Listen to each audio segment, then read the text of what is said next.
In navolging van onder meer basisschool De Hommel wordt ook op de Meent in Leunen hard gewerkt aan de realisatie van een blauw-groen schoolplein. Met hulp van onder meer de activiteitencommissie kon er deze week begonnen worden met de werkzaamheden. Toen ik hier 2 jaar geleden kwam werken viel op dat het vrij plat en kaal was op het schoolplein. Kinderen lieten ook weten in het leerlingpanel dat ze toch wel heel graag een aantrekkelijke schoolplein wilden. Dus veel gesprekken gevoerd, ontwerpen bekeken en uiteindelijk de keuze gemaakt om het toch te gaan aanpakken. Ja, een blauw-groen schoolplein, ja, wat wil dat precies zeggen?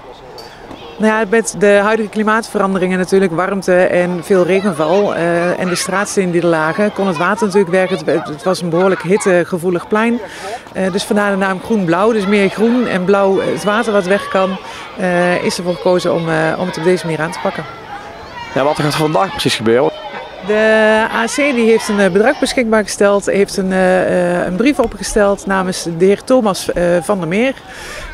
En vroeger is hier een postkoets geweest met goudstaven en die zijn een aantal goudstaven kwijtgeraakt. En er zijn een 5-tal kinderen die goudstaven gaan zoeken. En iedere goudstaaf staat symbool voor een bedrag. Dat is een mooi zakcentje voor het blauw-groene schoolplein. Ja, daar zijn we erg blij mee. Het kost genoeg geld. Ja, en over het schoolplein zelf. Hebben kinderen ook een aanspraak gehad over wat er precies gaat komen op het plein of dat niet? Ja, de kinderen mochten meedenken in werkwoorden. Dus niet in we willen een zwembad en een trampoline, maar we willen kunnen springen en klimmen en klauteren. Dus alle groepen hebben een ontwerp in mogen dienen. Die is meegenomen naar de architect. En de architect heeft daar de leukste ideeën uitgehaald en die ook verwerkt in het schoolplein.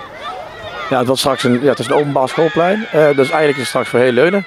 Ja, dus na schooltijd BSO maakt er gebruik van, maar ook de kinderen die in het dorp of de dorpen om ons heen wonen, die mogen hier gewoon spelen. Ja. Hoe lang gaat het ongeveer duren?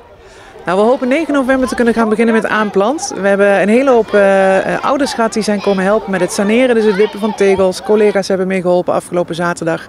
En we hopen 9 november met ouders en collega's te kunnen gaan aanplanten, dat we dan ook een week later toch wel de boel kunnen openen.